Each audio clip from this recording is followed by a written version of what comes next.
Il pensait louer un studio. En réalité, c'était une cellule. En 2010, à Grenoble, Mathieu Delcourt, 26 ans, répond à une annonce de location sur un site de petites annonces.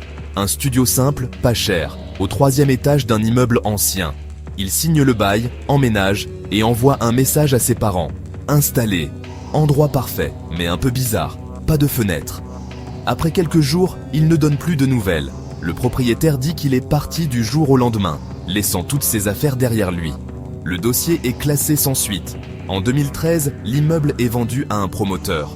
Lors des travaux, un ouvrier découvre une cloison scellée derrière la salle de bain du studio 308. En la perçant, ils trouvent une petite pièce sans issue, entièrement blanche, avec des murs recouverts de mousse isolante.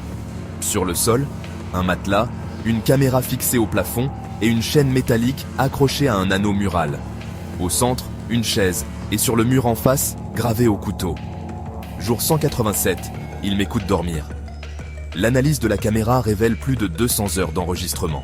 On y voit Mathieu, assis sur la chaise, parlant à quelqu'un hors champ, calmement. Il répète souvent « Tu vas me laisser sortir, hein ?» À mesure que les jours passent, il devient plus maigre, plus nerveux. Et à la fin des enregistrements, il ne parle plus. Il fixe juste le mur. Les dernières secondes montrent le reflet d'un homme derrière la caméra. Le propriétaire, Alain Bouvet, 58 ans. Lorsque la police l'interroge, il nie tout. Mais dans sa cave, les enquêteurs trouvent 2 autres caméras et un carnet détaillant les expériences de confinement. La première page commence par « Sujet 1. Ne pas lui donner d'horloge ». Le propriétaire est arrêté, mais avant son procès, il se pend dans sa cellule. Sur le mur, il écrit au feutre noir « 308 m'a ouvert les yeux ».